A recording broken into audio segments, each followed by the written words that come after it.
사이다 무비튼. 내 이름은 안나. 남편 왕재수, 갓 돌이 지난 딸아이와 셋이서 살고 있다. 지금은 아이를 돌보며 육아휴직 중이지만 좀 있으면 치과위생사로 복귀할 예정이다. 그 생각만 하면 한 가지 불안감을 떨칠 수가 없다. 그건 남편이 육아에 전혀 협조하지 않는다는 사실이다. 남편은 회사 일이 바쁘다는 핑계로 딸아이 육아를 100% 나한테 떠넘기고 있다. 기저귀 한번 갈아준 적 없고 분유에서 이유식으로 넘어오는 동안 뭐 하나 한 게 없었다. 잠깐 마트 갔다 올 동안만 봐달라고 부탁해도 애 울면 어쩌라고, 그냥 데리고 가, 네가 엄마잖아 라고 하면서 이 핑계 저 핑계 아이한테 손도 대려고 하질 않았다. 만약 계속 이런 상태라면 복직한 후에는 나 혼자 남편 시중, 아이 돌봄, 집안일, 직장까지 모두 혼자 감당해야 한다는 얘기가 된다. 그 생각만 하면 걱정과 한숨이 멈추질 않았다. 남편에 대한 불만은 그게 다가 아니었다. 지금까지 육아, 집안일 거두는 척도 안 했으면서 자기 일까지 나한테 지시하는 남편. 그런 주제에 밖에 나가면 입만 살아서 사람들한테 나를 마누라가 워낙 굼떠서 내가 점점 육아 파파가 되어간다니까 라면서 허풍을 떨고 다녔다. 좋은 아빠인 척 떠들고 다니면서 주변 사람들에게 호감도를 올리려고 기를 쓰지만 집에서는 비호감 그 자체. 아무 도움이 안 되는 남편에 대한 불만과 불신은 날이 갈수록 커져만 갔다. 그러던 어느 날 남편이 사장님 댁에서 하는 홈파티에 초대받았다면서 나하고 딸아이도 같이 가야 한다고 했다. 집을 나서기 전에 남편은 잘 들어, 넌 그냥 내가 하는 말에 장단만 맞추면 돼. 쓸데없는 말 절대 금지, 명심해 라며 주의를 줬다. 대꾸할 가치가 없어서 아무 말도 안 하고 뒤따라갔다. 사장님 댁에 도착하자 남편은 집에서 하는 딴판으로 나와 딸아이를 살뜰하게 챙겼다. 짐 내가 들게, 거기 둔턱 조심하고 라면서 자상 떠는 남편을 보고 사장님 부인이 정말 사랑꾼 맞으시네요 라고 했다. 우리 말고도 남편 상사 가족이 2팀 정도 더 초대받았는데 다들 연세가 있어서 육아 전쟁은 졸업한 상태라고 하셨다. 부인들은 딸아이가 너무 예쁘다면서 서로 안아주려고 했고 덕분에 기분이 좋아졌다. 식사 준비할 시간이 돼서 나는 사모님을 돕기 위해 부엌으로 갔고 딸아이는 남편한테 맡겼다.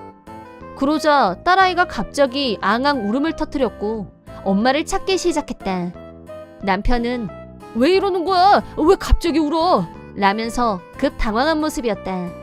내가 달려가서 안아주자 딸아이는 울음을 멈췄고 남편은 짜증나는 얼굴을 냈다. 내가 아기띠로 딸아이를 안고 부엌으로 다시 오자 사모님이 아기는 아빠한테 맡기지 그래? 이런 날은 원래 그렇게 하는 거야 라고 하시더니 딸아이를 남편한테 직접 안고 가셨다. 그때 마침 남편은 사장님, 상사분들한테 큰 소리로 와이프가 게을러서 집안일 육아를 저한테 다 맡기는 바람에 집에서도 쉴 수가 없어요. 그래도 제가 워낙 가족을 소중히 여기고 육아 팝하다 보니 불평 한마디 없이 해달라는 대로 척척 다 하는 편이긴 해요 라고 허풍을 치면서 호감도를 올리려고 발악하고 있었다.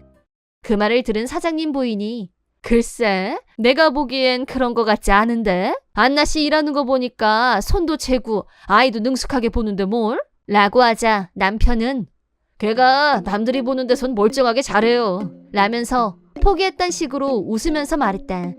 조용히 참고 들어주는 일은 고문이나 다름없었고 나는 남편 목소리를 듣지 않으려고 멀리 떨어져 있었다.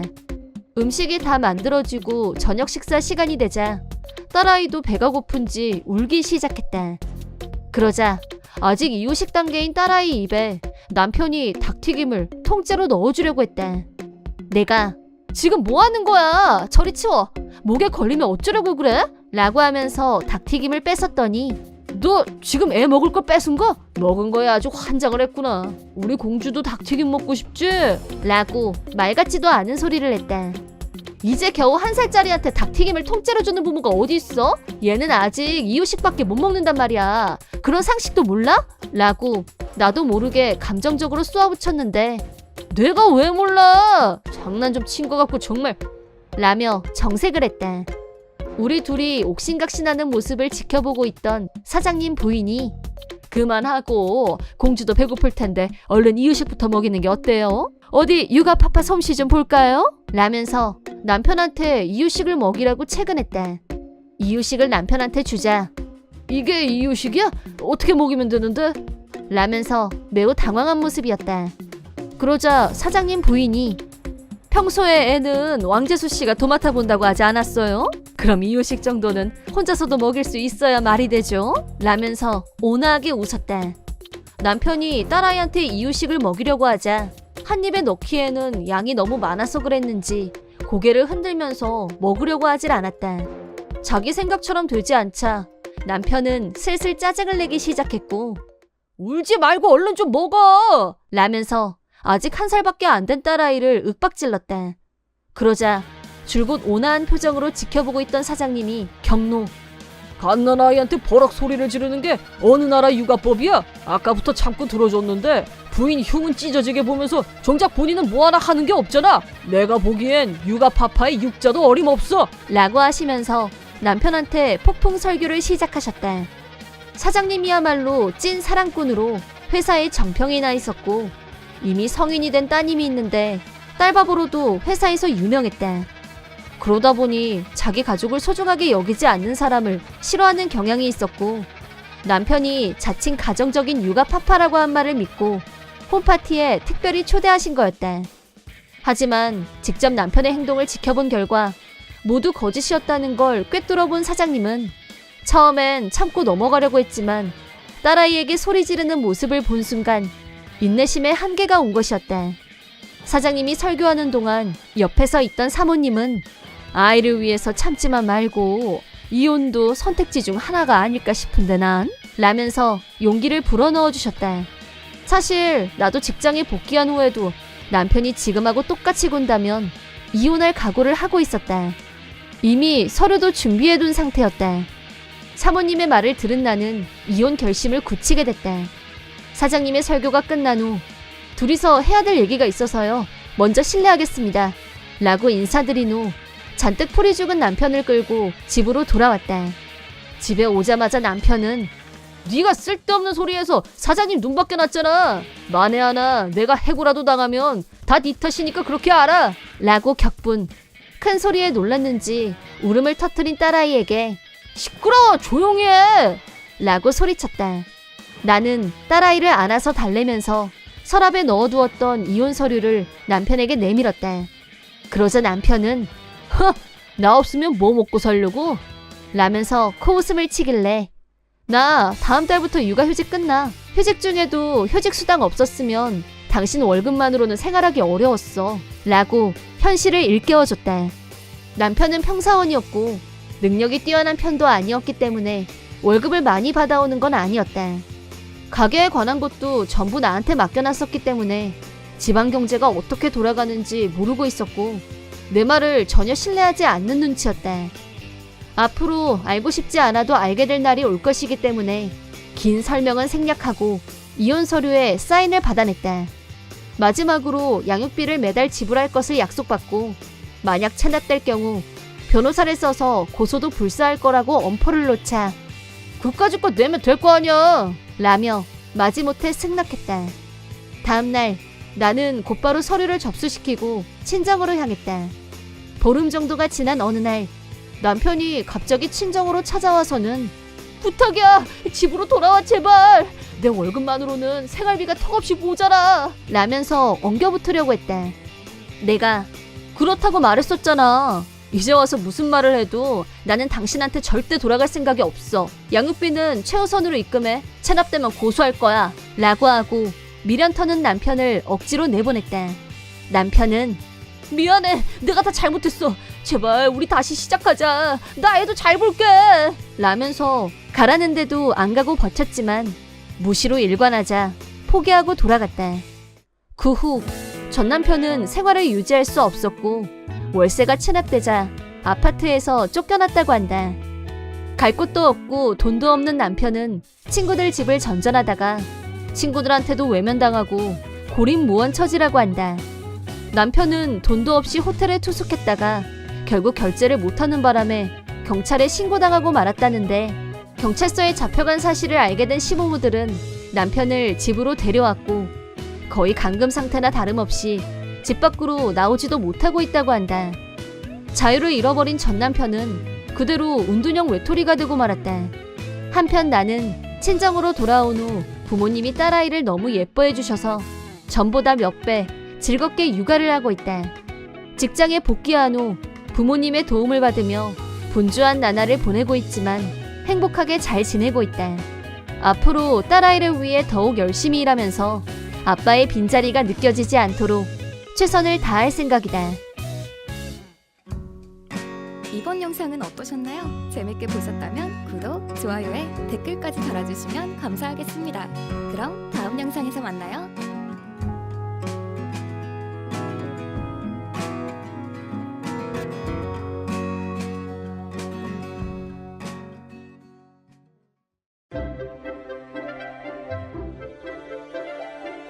사이다 무비튼. 내 이름은 정직한 32살의 회사원이다. 아내 한심에는 31살, 현재 파트 근무를 하고 있다. 예전에는 정사원으로 일했던 적도 있었다. 하지만 승진 시험에서 몇 번 낙방한 후 출세는 글렀다고 포기하더니 결혼과 동시에 사표를 냈다. 사표를 던지고 집에 온 아내한테 물었다. 꽤 열심히 일하는 것 같더니 결혼 때문에 그만두는 거 아깝지 않아? 어차피 출세할 가망도 없는데 계속 다니면 뭐해. 적당히 파트 근무하면서 마음이라도 편한 게 낫지. 은근 포기가 빠른 성격인 듯 아내의 새로운 면을 발견한 기분이었다. 그리고 결혼한 지 1년 다시 한번 아내의 새로운 면을 발견하고 말았다. 당신 무슨 일 있어? 속옷이 너무 야하지 않아? 집에 온 나는 방 안에 널어둔 아내의 속옷을 보고 갑자기 말이 튀어나왔다. 이런 게 말로만 듣던 고급 란젤이라는 건가? 평소 피부에 자극 없는 소재, 심플한 디자인 중시였던 것과는 완전히 대조적이었다. 저게 뭐 어때서? 내가 참견할 일은 아닌데 갑자기 왜 저렇게 야해졌지? 남자에게도 직감은 있다. 혹시 딴 남자가 생긴 거 아닐까? 나는 아내의 핸드폰을 스캔했다. 아내가 자주 연락을 주고받는 사람은 여자 이름이었다. 툭하면 여자 동창 만났어 라고 말했기 때문에 그 여자려니 했다. 하지만 대화 내용을 들여다본 결과 아니란 걸 바로 알았다. 이건 불륜남이네. 나는 흥신소에 의뢰했다. 아내가 남자 동창과 바람을 피우고 있다는 사실을 알아냈다. 불륜 증거도 손에 넣었다. 그러고 보니까 몇 달 전에 한심해 이 여자 동창회 간다고 나갔었지. 틀림없이 그때 그놈하고 눈이 맞았던 게 분명해. 쉬는 날 오후 나는 마음 잡고 아내를 추궁했다. 처음엔 아니라고 했지만 곧 태도를 바꿔서 자기 정당화에 나섰다. 당신은 하위층이고 당신이 지금 불륜남이라고 거품 무는 사람은 상위층이야. 뭐 상위층? 그래 상위층. 얼씨구 너 그놈하고 재혼이라도 하겠다는 거냐? 그래서 안면몰수 들어가는구나. 너하고 불륜남한테 3천만 원씩 위자료 청구할 거야. 허, 당신 연봉에 비하면 엄청 거액이네. 웬만한 사람한테 그 정도는 다 거액이야. 그러니까 내가 한심하단 거야. 그 사람 연봉은 1억이야. 내 것까지 내줘도 남아 돌아. 남아 돈다? 내가 이혼해준다. 어차피 나는 대기업에서 출세가도 달리는 남친하고 결혼해서 상위층 입성할 계획이었으니까. 아내는 바로 이혼으로 내달렸다. 나는 혼자서 조용히 속삭였다. 한심해. 아직 불륜남의 정체를 모르는군. 좋아. 그렇다면 지금이 이혼할 때다. 나는 빠르게 이혼 처리를 마쳤다. 전처의 폭망 인생 시작이기도 했다.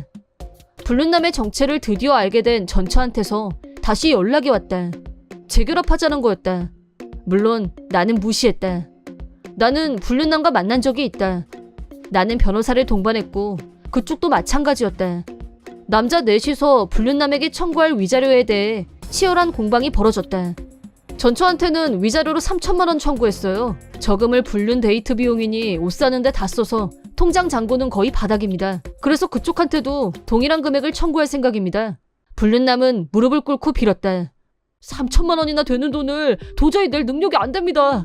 조금만 깎아주시면 안 될까요? 그럴 리가요. 연봉이 1억이나 되는 엘리트라고 전처가 입에 침이 마르게 자랑하던데? 전혀 아닙니다.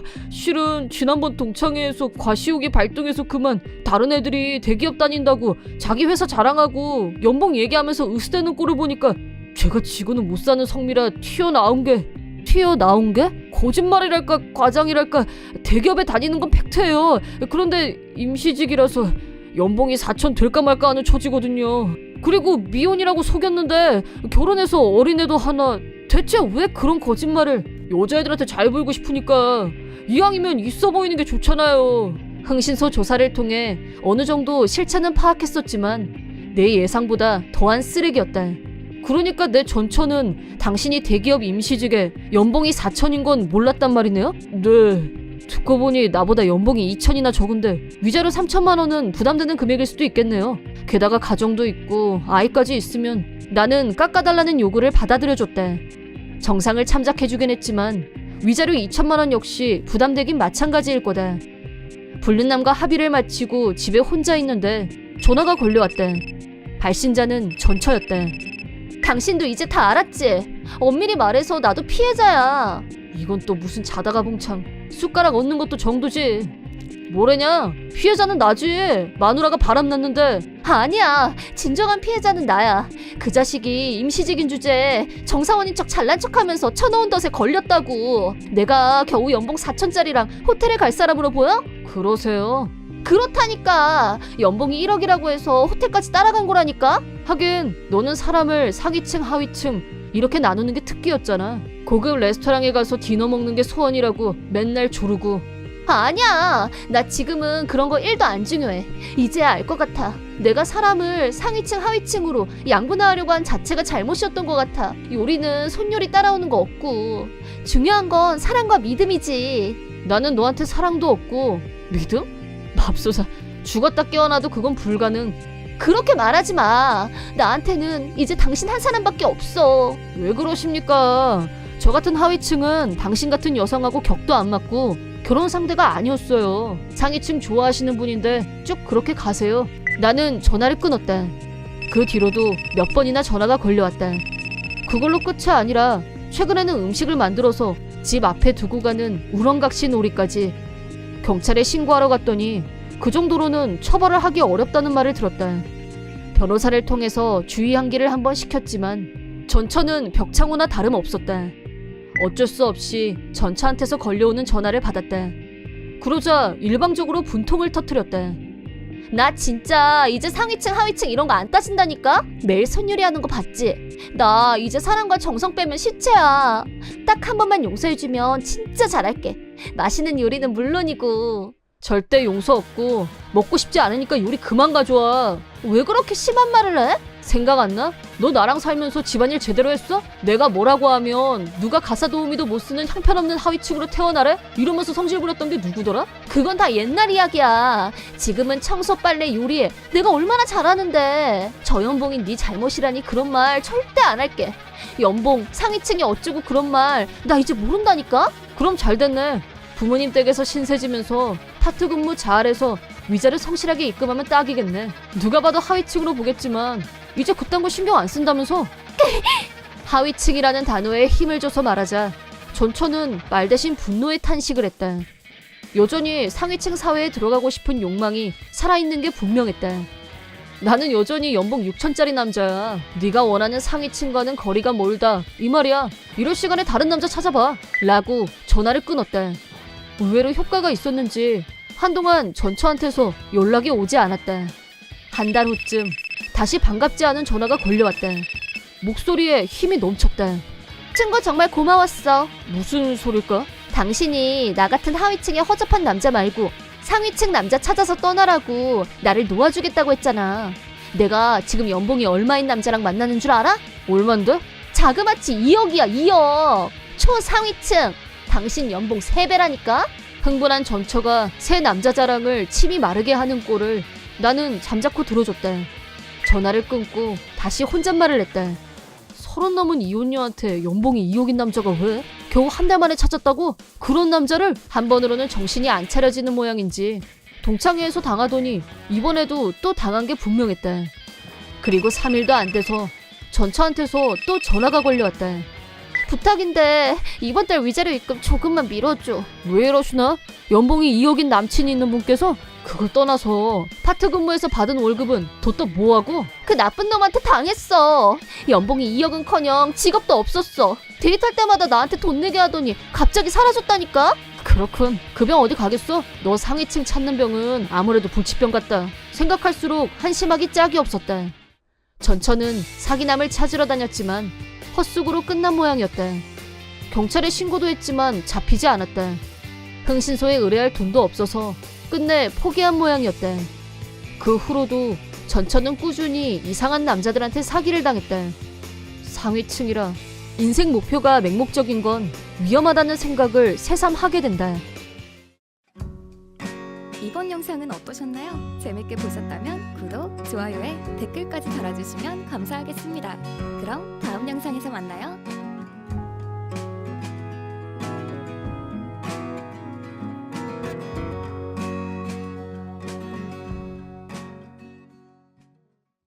내 이름은 이아름. 남편 왕진지와 둘이서 살고 있다. 남편은 공무원이고 나가서는 완전 범생이 스타일이지만 집에서는 덜렁대는 면이 많아서 나를 웃게 만드는 사람이다. 우리 부부는 아이가 없었다. 이유는 내가 큰 병을 앓은 적이 있고 그것 때문에 임신을 할 수 없게 됐기 때문이다. 그런 것까지 다 이해하고 감싸주면서 나와 결혼한 남편에겐 항상 고마움을 갖고 있다. 시어머니는 남편이 어렸을 때 병으로 돌아가셨고 시댁에는 시아버지가 혼자서 살고 계셨다. 시아버지도 정말 좋은 분이셨고 나를 대할 때 늘 친딸처럼 대해주셔서 항상 감사하는 마음이다. 남편한테는 2살 위인 누나가 한 명 있었고 시누이한테는 아이가 둘이 있었다. 큰딸은 선아, 둘째는 지아였다. 시누이 가족과는 가끔씩 시댁에서 만나게 되곤 했었는데 솔직히 나는 시누이의 육아 방식에 굉장히 불만을 느끼고 있었다. 시누이는 작은 딸 지아를 정말 티나게 예뻐했고 큰딸 선아한테는 완전 무시라고 해도 과언이 아닐 정도로 무관심했다. 시누이는 임신 당시 태교에 굉장히 열심이었다는데 그게 영향을 끼쳤는지에 대해서 인과관계는 알 길이 없으나 둘째 지아는 아주 어렸을 때부터 영어를 잘했다. 지아는 귀로 몇 번 들으면 바로 기억하고 잘 따라하는 아이였고 시누이는 천재라면서 폭풍 칭찬을 아끼지 않았다. 반면 큰딸 선아는 특별히 눈에 띄는 점이 없는 아이였는데 이제 겨우 초등학교 1학년인데 그런 건 중요하지 않다는 게 내 생각이었다. 하지만 시누이는 똑같은 시간 돈 들여서 가르치는데 넌 왜 이렇게 못해? 잘하지도 못할 바에는 돈 버리면서 가르치지도 않을 거야. 알았어? 라고 어린아이한테 모질게 말했다. 그럴 때마다 어린 게 어찌나 슬픈 표정을 짓던지 보고 있는 나까지 마음이 아렸다. 하지만 이건 어디까지나 시누이 가정의 문제이고 내가 끼어들 명분이 없다는 생각이 들었고 혹시 내가 도울 수 있는 일이 있을까 고민을 한 건 사실이지만 외숙모라는 신분으로 함부로 나설 수도 없고 그저 한 발자국 떨어져서 보고 있었다. 나만 그런 게 아니라 시아버지도 같은 생각인 것 같았다. 초등학교 여름방학이 시작된 어느 날 시아버지한테서 갑자기 연락이 왔다. 시아버지는 굉장히 심각한 목소리로 너 지금 당장 와줄 수 있겠니? 라고 하셨다. 서둘러서 시댁에 가자 시아버지와 선아가 같이 있었다. 선아를 보면서 든 생각은 지난번에 봤을 때보다 몸이 앙상하게 말랐다는 느낌과 그런데도 옷이 몸에 비해 작다는 거였다. 게다가 목욕도 안 했는지 머리가 떡이 지고 누가 봐도 집에서 제대로 양육을 받고 있는 아이로 보이지 않았다. 그런 선아를 보고 있자니 말이 제대로 안 나왔는데 시아버지가 나를 옆방으로 부르셨다. 그게 오늘 새벽에 네 시누이가 가족끼리 해외여행을 간다면서 선아 좀 봐달라면서 여기에 두고 갔어. 라고 하셨다. 분명 가족여행이라고 하면서 선아만 두고 가다니 무슨 이런 만행이 있을 수 있는지 나는 당장 시누이한테 전화를 걸어서 한바탕 해야겠다고 생각했다. 단 그 전에 선아한테 얘기를 듣는 게 먼저란 생각에 선아를 불렀다. 하지만 선아는 큰 충격이라도 받은 것처럼 나와 제대로 눈도 마주치려고 하지 않았다. 어떻게 이렇게 단기간에 아이가 완전히 달라질 수 있는 건지 우선 선아를 욕실로 데리고 가서 따뜻한 물로 깨끗이 씻기고 젖은 머리를 헤어드라이어로 보송보송하게 말려줬다. 그러자 갑자기 선아가 앙 하고 울음을 터뜨렸다. 왜 그러냐고 묻자 자기도 모르겠다고 했다. 나도 뭐라고 해야 할지 몰라서 가만히 있었는데 선아가 작은 목소리로 밥 먹을 시간, 목욕할 시간이 돼도 엄마가 내 방에서 못 나오게 라고 말했다. 이어서 나 같은 전응아는 필요 없다고 엄마가 그랬어. 엄마 딸은 지아밖에 없다고 했어. 라고 하면서 엉엉 우는 선아를 보면서 나도 모르게 선아를 꼭 안아줬다. 외숙모는 선아가 그러느라고 생각해 본 적 없어. 내가 아무리 진심으로 그렇게 말해도 선아한테는 아무런 위로도 되지 않는 것 같았다. 그날부터 나는 선아를 우리 집으로 데리고 오기로 했고 남편과 셋이서 같이 지내게 됐다. 제일 먼저 입고 있던 낡은 옷을 버리고 새 옷을 사러 같이 외출을 했고 옷가게에서 예쁜 옷으로 갈아입힌 후 카페에서 파르페를 먹었다. 집에 가는 길에 게임센터에 들러서 크랜 게임으로 인형을 집는 데 성공하자 선아는 손뼉을 치면서 좋아했다. 선아한테 인형을 주자 내가 이거 받아도 돼? 라면서 몹시 당황하는 모습이었고 당연하지 라고 하자 선아는 눈을 반짝이면서 고맙다고 했다. 그날부터 선아는 그 인형을 잠시도 떼놓지 않았다.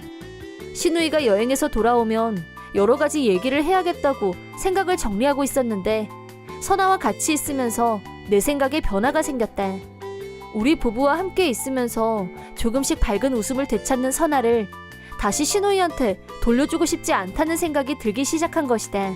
앞으로도 선아랑 쭉 같이 있고 싶어. 신우이한테 돌려준다는 건 말이 안 되는 것 같아. 그런 내 생각을 솔직하게 말하자 남편은 심각한 얼굴로 당신이 그렇게 말해주니까 너무 안심이 된다. 솔직히 누나가 선아한테 하는 건 거의 아동학대지. 우리 선아를 양자로 입양하는 문제에 대해서 진지하게 생각해보자 라고 했다. 2주 후 까맣게 태닝을 한 신우이가 지아를 데리고 우리 집에 왔다. 선아가 이 집에 있다고 해서 라고 신우이가 말하자 이어서 지아가 전응아 언니한테는 선물 안 사왔는데 언니는 엄마 딸 아니니까 라면서 어린애가 깔깔거리면서 아무렇지도 않게 막말을 냈다. 신우이와 지아의 목소리가 들리자 선아는 큰 소리로 엉엉 울었고 나 집에 가기 싫어. 여기 있을래. 외숙모가 선아 엄마 하면 안 돼?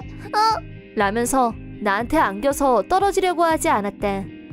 그 모습을 본 신우이는 어머 그럼 너무 좋지. 그런데 애 상태가 어떻든 내가 배 아파서 낳은 아이인데 공짜로는 못 주지 라고 뻔뻔한 태도를 보였다. 너무 열이 받아서 당신처럼 쓰레기 같은 인간은 내 평생 처음이에요. 돈 달라는 말 같은데 알았으니까 선아는 여기 두고 당장 나가요 라고 퍼부어주고 쫓아냈다. 저녁 때 남편이 돌아온 후 낮에 신우이가 했던 말을 그대로 전해주자 남편이 선아한테 선아야 그 집에는 이제 안 가도 되니까 걱정하지 마. 선아는 이제 삼촌하고 외숙모 딸이니까 라면서 다정하게 머리를 쓰다듬어 줬다. 그날부터 선아는 나와 남편을 엄마 아빠라고 불렀다. 다음 주말 남편이 신우이를 시댁으로 불러서 합의금을 주고 손절한 후 선아를 양자로 입양하는 수속을 마쳤다. 현금 1,000만 원이 든 봉투를 받아든 신우이는 신이 나서 자기 집으로 돌아갔다고 한다. 그 자리에 같이 있었던 시아버지도 격노하면서 신우이와 절연했고 우리 모두는 다시는 신우이와 보지 않겠다고 다짐했다. 그런데 그 후 아주 의외의 장소에서 신우이와 재회하게 됐는데 13년 후 성인이 된 선아는 음대에 다니면서 프로 피아니스트를 꿈꾸고 있었다. 이미 해외 연주회에도 초대받을 정도로 실력을 인정받고 있었는데 장차 기대되는 젊은 피아니스트 중 한 명으로 손꼽히며 음악계에서 주목을 받고 있었다. 어느 날 시내 한 홀에서 선아의 피아노 리사이틀이 열리게 됐고 나와 남편은 딸아이가 무대 위에서 연주하는 멋진 모습을 보기 위해 공연장으로 향했다.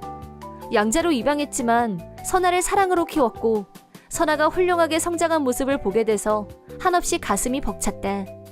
대기실에 꽃다발을 들고 들어가자 멋진 드레스 차림의 선아가 활짝 웃으면서 반겼다. 딸아이는 국내를 거점으로 두고 있긴 하지만 유학이며 해외 연주로 바쁘다 보니 집에 있는 날이 별로 없었고 오랜만에 그것도 밖에서 만나게 된 것이다. 꽃다발을 받은 딸아이는 너무 좋아하면서 나와 남편한테 꼭 안겼다. 그때 청소부 아줌마가 죄송합니다. 지나가겠습니다. 라고 하면서 우리 옆을 지나가려고 했고 나는 길을 비켜주면서 죄송합니다. 라고 했는데 어쩐지 낯익은 얼굴 같아서 그 아줌마를 계속 쳐다봤다. 그러자 딸아이가 고모다! 라고 외쳤다. 웬 고모? 라고 의아하게 생각한 나는 다시 청소부 아줌마를 쳐다봤고 그제야 신우이란 걸 알았다. 신우이는 볼품없게 말라있었고 자기 나이보다 훨씬 나이 들어 보였다. 신우이는 불편한 목소리로 역시 너 맞았구나. 포스터 보고 알았어. 라고 퉁명스럽게 말했다. 그러자 신우이에게 남편이 우리 딸한테서 떨어지시죠. 우린 아직 아무도 당신을 용서하지 않았으니까. 라면서 노려봤다. 그러자 신우이는 도망치듯이 달아났다.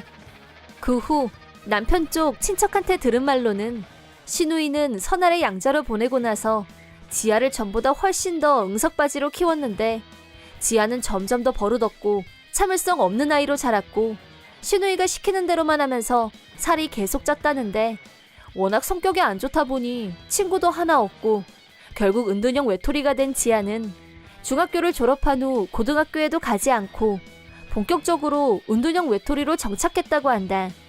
그러자 신우이 남편이 네가 애를 잘못 키워서 이렇게 된 거잖아. 라고 신우이한테 모든 잘못을 전가했고 최근에 이혼을 했다고 한다. 이혼 무렵 신우이 부부의 경제력은 자제력을 상실한 지아의 식비며 잡비로 거의 바닥을 찍고 있었고 신우이는 돈 한 푼 없이 지아를 데리고 나왔다고 한다. 현재 신우이는 청소 일을 하면서 지아를 혼자서 키우고 있다고 한다. 그 얘기를 들은 남편은 결국 그렇게 됐구만. 라고 하면서 기막혀 있다. 앞으로 신우이와 다시 만날 일은 없을 거라고 생각하지만 그동안에 지은 죄를 생각해서 지아와 둘이서 고생 제대로 하면서 벌 받으면서 살았으면 좋겠다고 생각했다. 나한테는 사귄 지 1년 된 여친이 있는데 여친에게 서프라이즈 프로포즈를 계획했고 한 온천 여관을 예약했다. 그 온천 여관은 최근 인테리어를 새로 단장해서 깨끗하고 보기에도 멋졌고 여친이 틀림없이 좋아할 거라고 생각했다. 그리고 나는 프로포즈를 위해 반지를 준비했고 여행 당일 여친과 기분 좋게 출발, 저녁까지 즐거운 시간을 가졌다. 그리고 드디어 예약한 온천에 도착, 체크인을 하러 갔다. 프런트에 가서 이름을 말하자 어이없게도 내 이름으로 된 예약이 없다고 하는 곳이었다.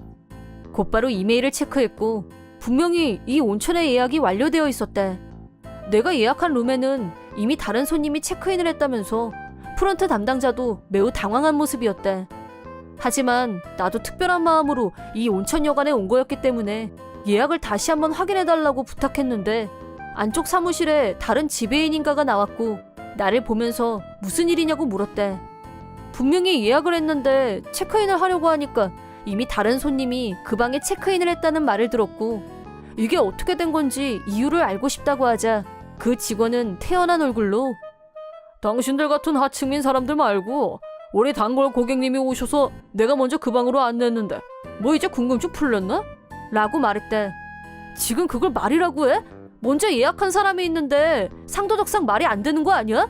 여기가 하룻밤에 얼만 줄 알아? 뱁새가 황새 따라가다가 가랑이 찢어진다는 말 들어봤어?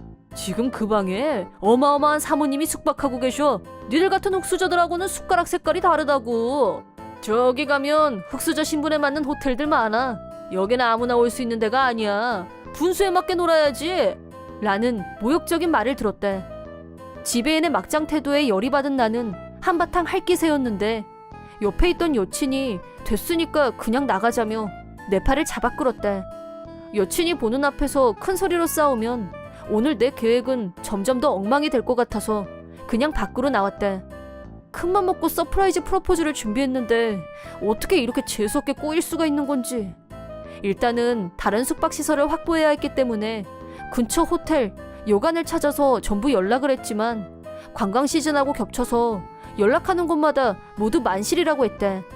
머리가 터질 것 같았는데 갑자기 여친이 저긴 어때? 라며 손가락을 가리켰다. 내가 검색한 곳은 전부 고급 호텔 아니면 고급 온천여관이었는데 여친이 가리킨 곳은 아주 낡고 오래된 온천여관이었다. 나쁘진 않았지만 처음 예약했던 곳과는 천지 차이였다. 하지만 비행기까지 타고 온 여행지에서 잠잘 곳이 없다니 말이 안 됐고 일단 빈 방이 있는지부터 알아보기로 했다. 그러자 종업원이 밝게 웃으면서 우리를 맞이하러 나왔다. 다행히 방이 있었고 드디어 방 안으로 들어갔는데 방 안 구석구석까지 반짝반짝 윤이 났고 어디를 지나가도 스태프들이 밝게 인사를 건네왔다. 짐을 풀고 잠시 앉아있는데 여관 여주인이 인사를 하러 왔다. 친절하고 상냥한 태도가 아까 그 지배인과는 하늘과 땅 차이였다. 우리 둘은 먼저 온천에서 피로를 풀었다. 이 근처는 경치가 좋기로 유명했는데 노천탕에서 보이는 풍경은 정말 압권이었다. 온천 후 맛본 요리 역시 일품이었다. 무엇보다 여친이 대만족한 모습이었다.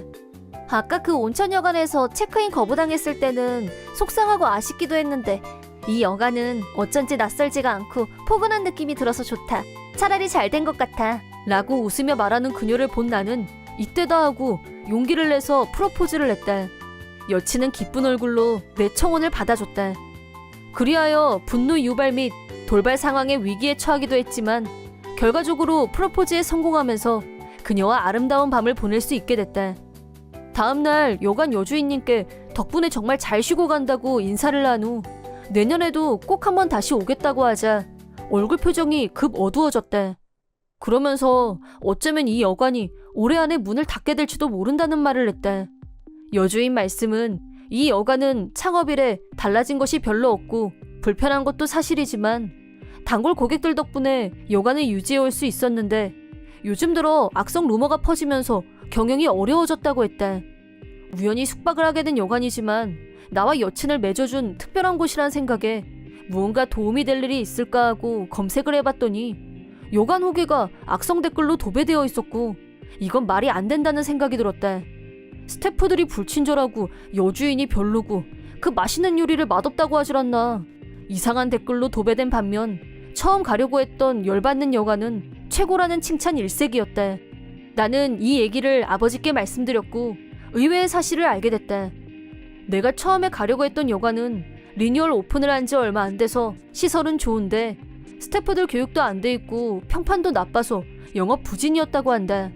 아버지가 그런 정보를 알고 계신 이유는 아버지는 투자자였기 때문에 여러 루트를 통해 다양한 정보를 얻어내는데 일가견이 있었다. 게다가 우연이었지만 그 여관에서 경영이 어렵다면서 아버지한테 투자를 해주실 수 없냐고 타진을 해온 터라 마침 요즘 그 문제를 신중히 검토 중이었다고 말씀하셨다. 그 말을 듣고 나니 내가 당했던 일을 말씀드리지 않을 수 없었고 아버지는 말도 안 된다며 격노하셨다. 그리고 즉각 그딴 회사에는 투자고 뭐고 일고의 가치도 없다고 하셨고 내가 그 대답을 대신 전달하기로 했다. 다음날 그 여관 지배인이 투자에 관한 대답을 듣기 위해 일부러 우리 회사까지 왔다는 말을 들었고 내가 직접 그 사람을 만나러 가기로 했다. 내가 방 안으로 들어가자 지배인은 나를 알아보고 기겁을 했다. 아니 네가 여긴 왜? 라고 반말로 묻길래 아버지 대리인 자격으로 왔다고 하자 상황 파악이 됐는지 그럼 선생님이 이 회사의 뭐랄까 네, 생각하시는 거 맞고요. 지난번엔 감사했습니다. 그럼 투자 문제에 대해서 단순 명료하게 거절합니다. 이유는 스스로 더 잘할 거라 믿습니다. 고객의 예약을 엄수하지 않을 뿐 아니라 고객을 자기 척도에 맞춰서 고른다는 건 양식의 문제죠. 그런 여관에 투자를 한다는 건 무가치하다는 게 저와 아버지의 공통된 의견입니다. 잠시만요. 그건 제가 몰라서 실수를 한 겁니다. 알았다면 당연히 최고급 방을 준비했을 겁니다. 원하시면 제가 지금이라도 당장 최고급 방을 준비하도록 하겠습니다. 그날 같이 오셨던 여자분과 꼭 다시 와주시길 바랍니다. 서비스도 최고로 모시겠습니다. 제 결심이 더 확실해지는군요. 고객에 따라서 접객 태도가 달라진다. 문제가 심각한 여관에 투자는 절대 불가입니다. 그러자 지배인은 표정이 일그러졌다. 그 후 여친과 묵었던 여관이 경영을 계속할 수 있는 방법이 없을까 하고 조사한 결과 막말 지배인이 악성 댓글을 퍼뜨리고 금융기관에도 밀고 해서 융자를 못 받게 막았다는 사실을 알게 됐다. 내가 그 사실을 여관 여주인에게 알렸고 여주인이 경찰에 신고, 막말 지배인은 경찰에 체포됐다. 그리고 마지막으로 아버지께 내가 묵었던 여관이 얼마나 좋은지, 친절함과 요리까지 모든 걸 갖췄다고 어필하면서 외관을 조금 손보면 아마도 고객도 늘어나고 경영 회복은 문제없을 거라고 설득하자 아버지도 흔쾌히 투자를 결정하셨다.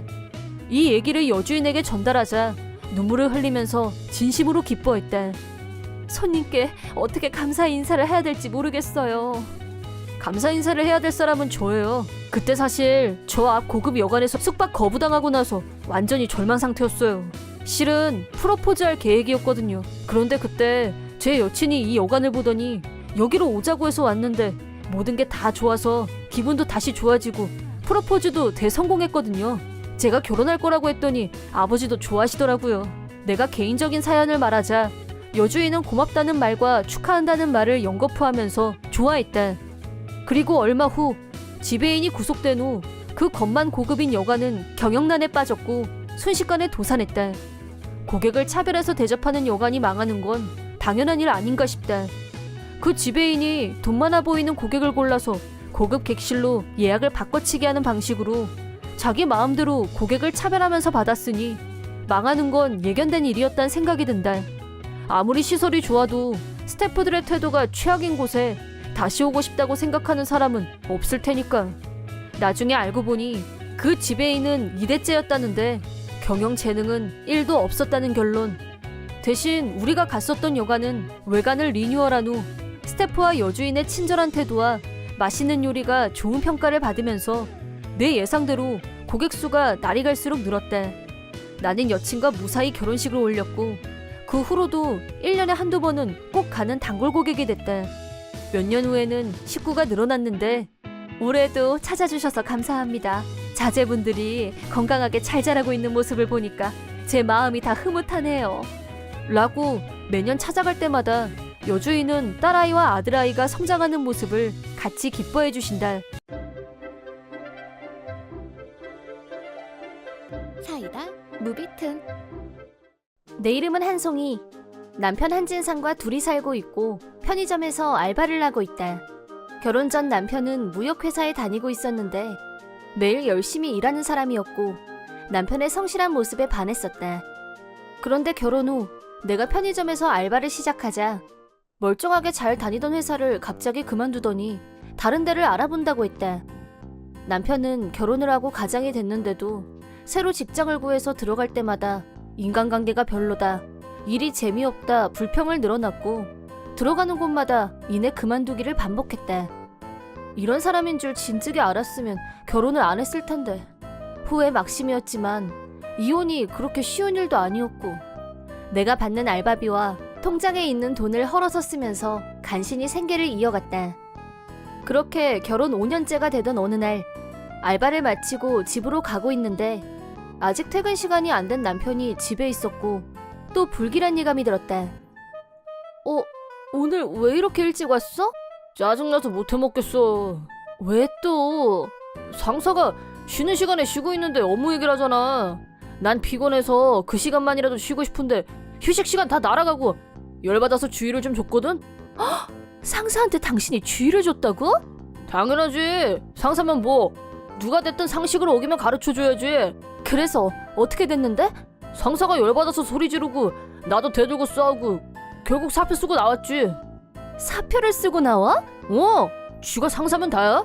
전부터 그 자식 하는 꼴이 마음에 안 들었어. 그럼 우리 어떻게 살아? 너도 알바하잖아. 어떻게든 되겠지. 그렇게 무책임한 말이 어디 있어? 왜 이래 너까지. 그렇게 불안하면 네가 풀타임 직장을 찾으면 될 거 아니야. 나는 직장운이 없는 사람이라 맨날 이렇게 재수가 없는데 어쩌라고. 나도 이제 지쳤어. 당신 이게 벌써 7번째야. 5년 동안 직장을 7번 옮긴다는 게 말이 되니? 그게 내 잘못이라는 거야 그럼? 네가 뭘 알아? 당장 사과해. 그러더니 남편은 화를 내면서 난리를 쳤고 집안에 있는 물건들을 닥치는 대로 집어던졌다. 공포를 느낀 나는 집에서 뛰쳐나왔고 시어머니한테 연락해서 모든 사실을 말하고 도와달라고 부탁했다. 남편은 마마보이 기질이 다분했고 시어머니가 야단을 치면 남편도 달라질 거라고 기대했었는데 시어머니의 답변을 듣고 상당한 충격을 받았다. 어머님, 제발 부탁드려요. 진상 씨 좀 어떻게 해주세요.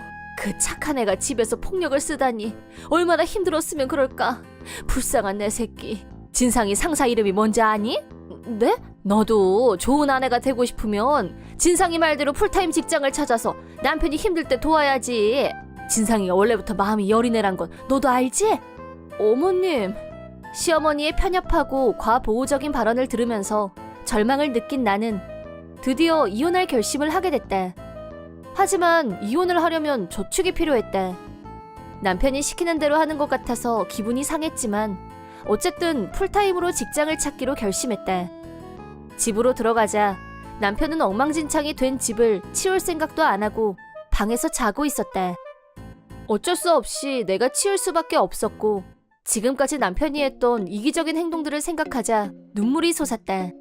2주 후 운 좋게도 한 회사에서 정사원으로 채용이 결정됐고 오랫동안 신세를 졌던 편의점을 그만뒀다. 하지만 남편한테 이 사실을 알리면 내 월급만 믿고 직장도 안 구하고 놀기만 할 것 같아서 비밀로 하기로 했다. 내가 수면하에서 이혼 준비를 하고 있는 것도 모르는 남편은 어느 날 황당한 발언을 입에 담았다. 나 직장 구했어. 정말? 잘됐다. 월급도 지금까지 받았던 것보다 훨씬 많아. 그보다는 당신 적성에 잘 맞는 곳이었으면 좋겠어. 근데 너 너무 뻔뻔한 거 아니냐? 맨날 나만 죽도록 일하잖아. 지금까지 내 월급 덕분에 생활했던 건 다 잊었는지 자기가 직장을 구하자마자 날더러 뻔뻔하다고 하다니 하도 어이가 없어서 대꾸할 말도 생각이 안 났다. 여기 사인해. 그게 뭔데? 남편이 내민 것은 헐 이미 기입을 끝낸 이혼 서류였다. 앞으로 한 달 이내에 풀타임 직장 못 구하면 이혼이야. 고수입인 나하고 이혼하기 싫으면 게으름 부리지 말고 열일 좀 해. 이제 너한테 내 돈 1원 한 장 안 줄 거니까. 잘 알았어.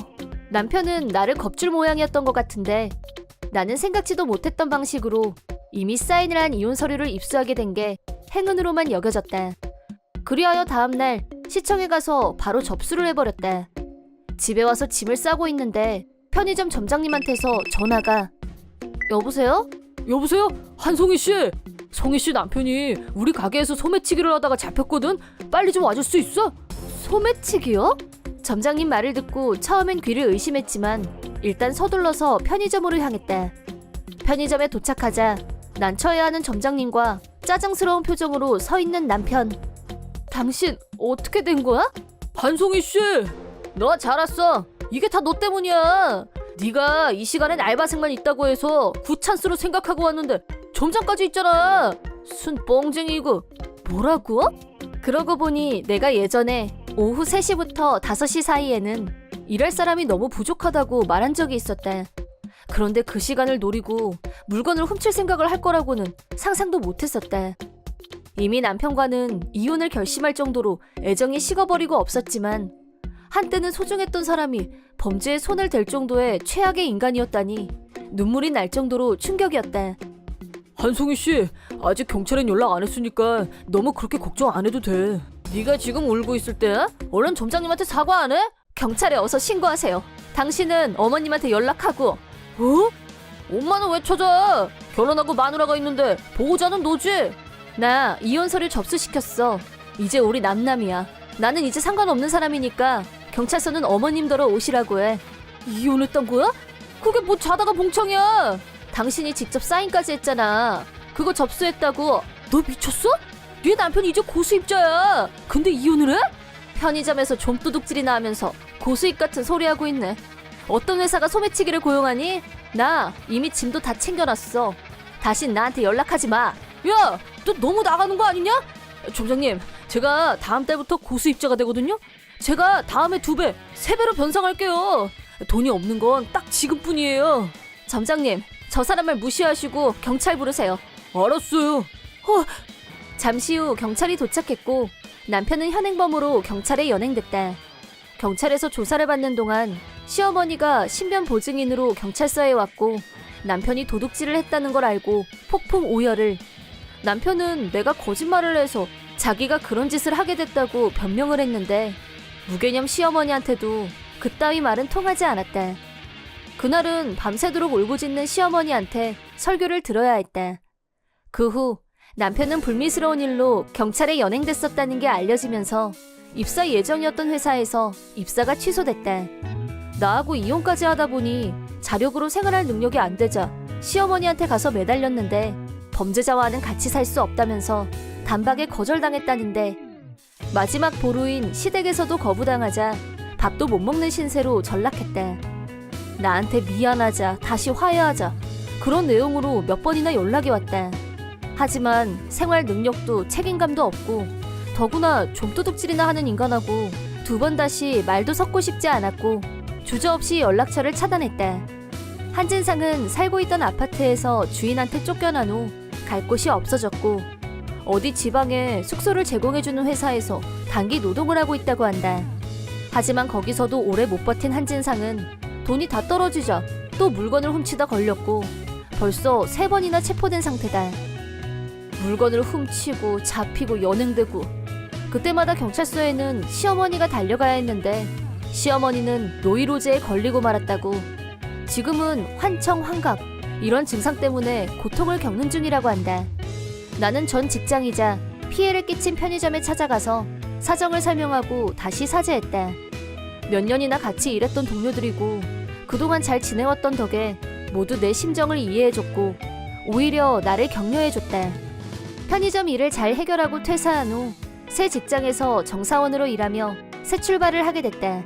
이젠 남편 때문에 내 인생에 방해가 될 일도 없었고 새로 이사한 집에서 모든 것을 새롭게 다시 시작한 나는 앞으로 시작될 제2의 인생을 위해 앞만 보고 열심히 달려가자고 힘차게 다짐해본다. 아이들이 잘 자라 성인이 된 올해 약 15년 전에 이혼한 전처가 갑자기 출몰한 내 인생 두 번째 황당 사건. 첫 번째 황당 사건은 고민할 필요도 없이 이혼 사건이다. 나와 전처는 서로 20대 초반에 결혼했다. 사귀기 시작한 지 얼마 되지도 않아서 전처는 빨리 결혼해서 아이를 갖고 싶다며 적극적으로 나를 유도했다. 나는 서로를 좀 더 알고 나서 결혼을 생각해도 늦지 않다고 설득했지만 어느 날 임신했어 라는 한마디에 당황한 나머지 교제를 시작한 지 겨우 3개월 만에 프로포즈를. 하지만 프로포즈를 한 후 임신은 뻥이었다면서 혼자 빵 터져서 자백을 했다. 거짓말이라도 해야 자기가 나한테 프로포즈할 것 같았단 말이야. 그렇게 된 모양이었다. 솔직히 그런 일에 대해 거짓말을 한다는 것에 대해 화가 났지만 임신이 거짓말이었다고 해도 이미 해버린 프로포즈를 취소할 수는 없는 노릇이었고 결국 결혼은 강행됐다. 하지만 결혼 후 알게 된 또 한 가지 사실, 전처는 아이를 갖고 싶다고 말했었지만 본인이 원하는 건 오직 여자아이뿐이라는 사실이었다. 전처는 장인 장모가 늦게 결혼해서 낳은 외동딸이었다. 흔히 말하는 눈에 넣어도 아프지 않은 자식으로 엄청 애지중지 자란 타입이었는데 전처가 철이 들 무렵 장인 장모는 이미 노년에 가까운 나이였다. 그래서 전처는 자신은 될수록 젊었을 때 여자아이를 낳아서 아이가 성장하면 자매 같은 사이가 되는 게 꿈이었던 모양이다. 그러나 전처가 임신한 아이는 쌍둥이였는데 그것도 남자아이와 여자아이, 일란성 쌍둥이였다. 전처는 자기가 생각했던 것과 너무도 다른 현실 앞에 당황해하면서 짜증을 냈다. 나는 출산을 하고 나면 마음이 달라질 거라고 기대했었는데 출산 후에도 전처의 짜증스러운 태도는 달라지지 않았다. 결국 아들애는 나랑 닮지도 않았고 못생겨서 정이 안 가. 딸아이도 남자애랑 같이 태어났다는 게 징그럽고 싫어. 라는 말을 한 건 아이들이 초등학교에 올라가기 얼마 전의 일이다. 결국엔 당신 때문에 내가 쌍둥이를 낳은 거야. 당신 유전자가 이상해서 그런 거라고. 라면서 쌍둥이를 낳게 된 건 전부 내 책임이니까 전적으로 내가 책임지고 이혼하자고 했다. 그 후 양쪽 부모님을 모시고 진지하게 대화를 갖기로 했는데 지금까지 상식 있는 분들이라고 믿었던 장인 장모님도 흥분하면서 무개념의 극치를 보였다. 나는 처음부터 20살 간 넘은 외동딸을 시집 보내고 싶지 않았어. 젊은 혈기에 결혼을 했으니 힘이 넘쳐서 쌍둥이를 만드는 참사가 일어난 거다 이 말이야. 자네가 내 딸을 좀 더 배려했어야지. 라고 했다. 상처난데 소금 뿌린다더니 날 두고 하는 말 같았다.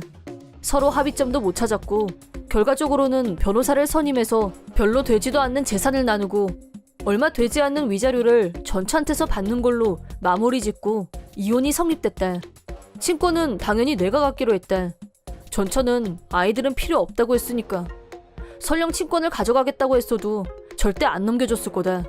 하지만 이혼하고 얼마 안 돼서 전처와 장인 장모는 나한테 이미 위자료도 줬고 내가 수입도 더 많으니까 양육비는 절대로 주지 않겠다고 주장했다.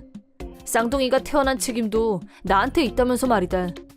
그러더니 말도 없이 이사를 가버렸고 종적은 오리무중이었다. 자기 아이들에 대해 양육비를 지불하지 않는 행태에는 화가 났지만 그 돈이 없어도 생활에 불편함은 없었고 굳이 찾아내려고 내 돈을 거기다 쓰는 것도 귀찮고 해서 그냥 내버려두기로 했다. 혹여 찾아냈다가 전처 마음이 바뀌어서 아이들을 데려가겠다고 하면 큰 문제였기 때문에 없는 셈 치기로 했다. 그 후로 나는 쌍둥이를 키우는 싱글파더로 분투해야 했지만 그래도 나이가 초등학교에 갈 정도가 돼서 비교적 수월해졌다.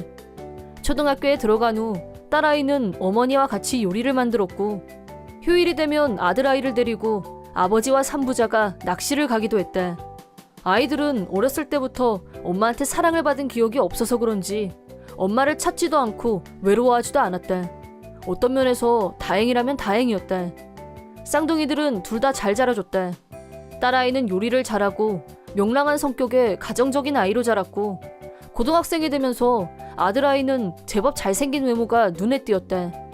두 아이들과 셋이서 나란히 걸어가면 지나가는 사람들이 쌍둥이들 얼굴을 다들 한 번씩 돌아보곤 해서 기분이 좋았다.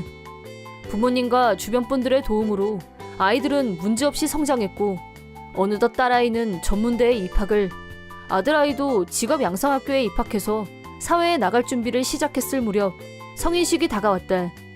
딸아이는 아름다운 전통 의상을, 아들아이는 세련된 정장 차림을. 내 자식들이지만 환하고 예쁘게 잘생긴 두 아이들을 보고 있자니 흐뭇하고 가슴이 벅찼다. 너희들 오늘 보니까 이제 정말 어른 같다. 다 아빠랑 할머니, 할아버지가 잘 키워준 덕분이지. 앞으론 우리들 세 분한테 열심히 효도할게요. 아빠 기대하세요. 즐겁게 대화를 나누고 있을 때 맞은편에서 어떤 중년 여자가 우리 쪽으로 걸어오는 게 보였고 그 여자의 얼굴을 본 순간 깜짝 놀라고 말았다. 그 여자는 전처였다. 오래간만이다. 전처는 살이 엄청 쪄서 예전 모습은 찾아보기 힘들었고 처음엔 누군지 몰라볼 뻔했었다. 그리고 아이고 바로 젖었네 라면서 전 장인 장모도 같이 나타났다. 나와 쌍둥이들은 셋이서 동시에 경악. 누가 초대를 한 것도 아니고 최근 몇 년간 아무 연락도 주고받은 적이 없는데 이게 무슨 일인지.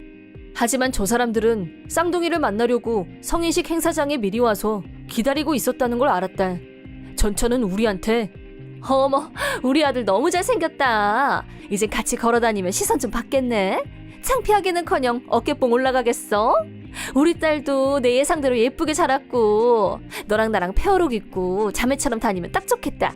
그거 내 꿈이잖아. 라면서 혼자서 일방적으로 앞서가면서 아이들 팔짱을 끼고 신이 나서 어쩔 줄 몰라 했다.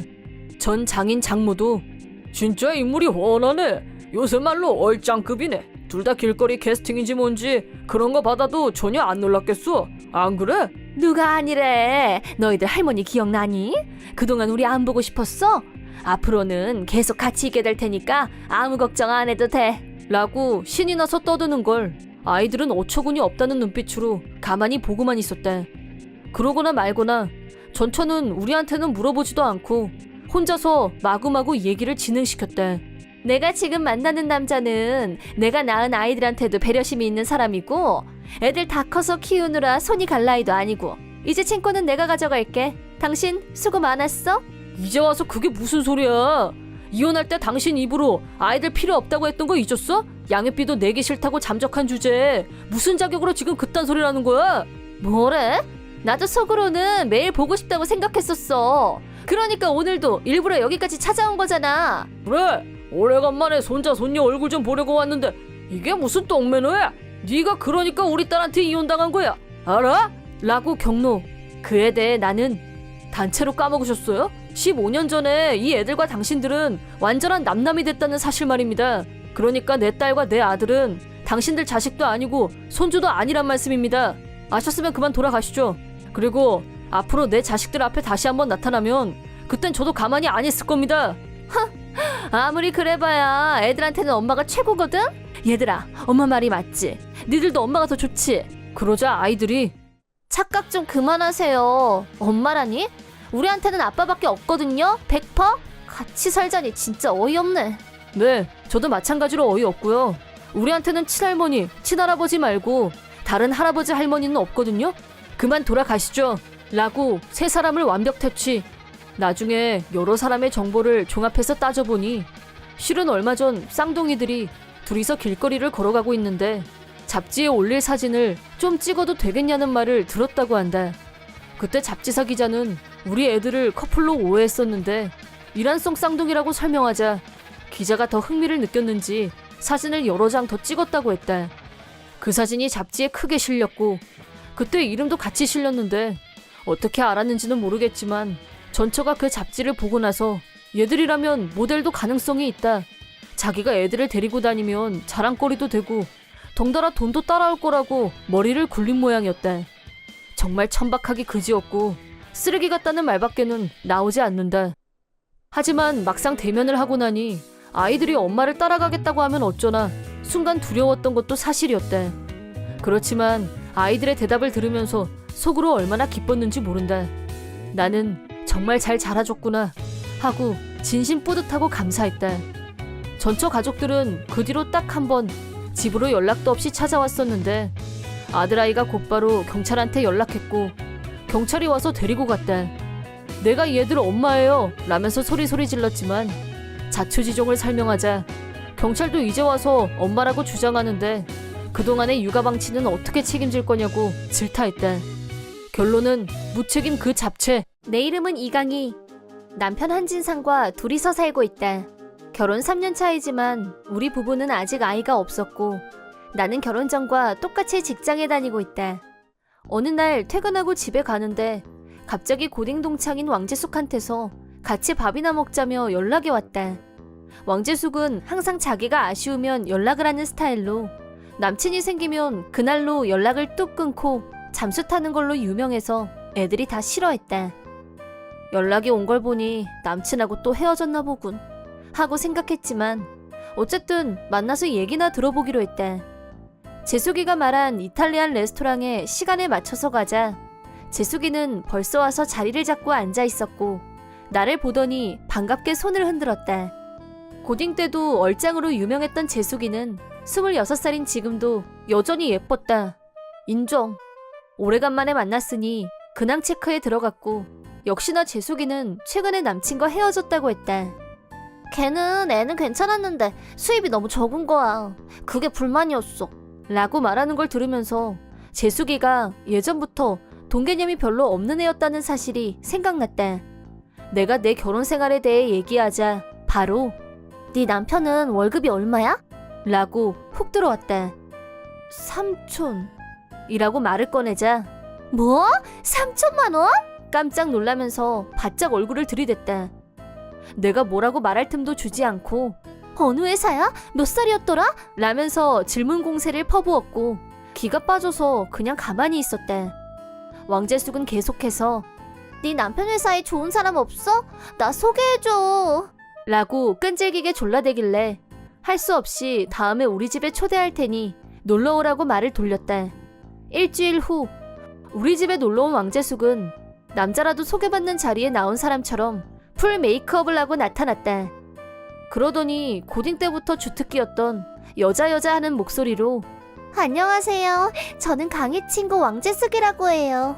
라고 자기소개를 했다. 남편이 아, 예, 어서 오세요. 라고 인사를 하는데 왕 좋아하는 표정이었다.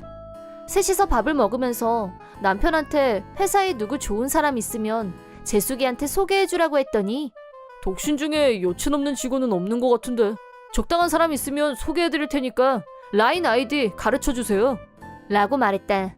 내가 중간에서 계속 연락 전달하는 것도 귀찮겠다 싶어서 두 사람이 라인을 주고받는 걸 묵인했었는데 그게 큰 실수였던 것 같다. 그 후로 남편은 귀가 시간이 갑자기 매일 늦어졌고 나는 주저없이 남편과 왕재숙이 만나고 있는 게 아닐까 의심했다.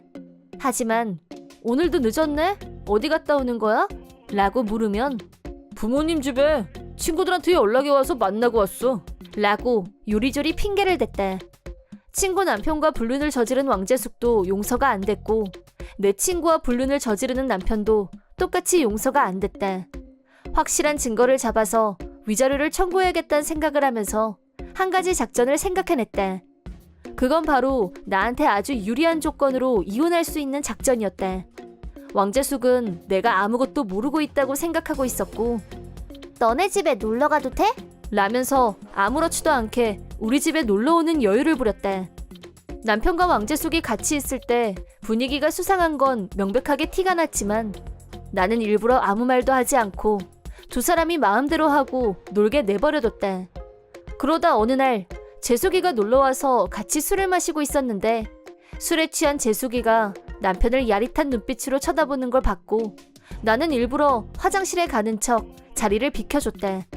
그러고 나서 거실 문을 살짝 열고 둘이서 하는 짓을 지켜봤는데 역시나 두 사람은 키스를. 찬스라고 생각하고 두 사람이 눈치채지 않게 사진을 찍은 후 태연한 표정으로 거실로 돌아왔다. 그때 왕재숙의 거만하고 자신감 있는 표정이라니. 그 표정엔 나를 바보 취급하는 비웃음이 섞여 있었고 정말 혼자 보기 아까운 걸작이었다. 2개월 후 불륜관계를 이어가고 있는 두 사람을 계속 관찰하고 있던 중에 어느 날 남편과 왕재숙이 중요한 얘기가 있다면서 말을 꺼냈다. 드디어 때가 온 건가? 살짝 심장이 뛰면서 긴장감이 돌았는데 남편이 실은 재숙 씨가 내 아이를 임신했어. 나랑 이혼해줘. 라고 폭탄 선언을. 설마 임신까지는 생각하지 못하고 있었기 때문에 리얼 놀랐지만 나는 이쯤에서 작전을 개시하기로 했다. 이혼? 임신까지 했는데 할 수 없지 뭐. 그럼 재산 분여 없이 우리 저금 있지? 그거 내가 다 갖는 걸로 할게. 그렇게 말하자 남편은 동공지진이 났는데 옆에서 왕재숙이 그럼 그렇게 해. 어쨌든 미안하게 됐다. 하이스펙 남편을 내가 뺏은 게 됐잖아? 라면서 좋아 죽는 얼굴로 웃고 있었다. 동개념이 없는 왕재숙이 재산 분여 없이 어쩌고 하는 조건을 흔쾌히 받아들이는 걸 보면서 아, 남편 월급이 3천만 원이라고 아직도 믿고 있구나 하고 확신했다. 그날 이후로 나는 빠르게 움직였다. 곧바로 변호사를 찾아가서 두 사람에게 위자료를 청구할 준비를 시작했다. 동시에 이사 갈 집을 찾아서 이사 준비도 시작했다. 이사 갈 집을 찾고 난 후 기입을 끝낸 이혼 서류를 테이블에 올려놓은 뒤 집에서 나왔다. 예상대로 곧바로 남편한테서 전화가 왔다. 여보, 아무리 그래도 얼굴도 안 보고 나가는 건 좀 아니지. 나 아직 직장도 못 구했는데 나더러 어떻게 살라고 이렇게 나가버리는 건데. 라고 징징거리길래 그건 나도 모르지.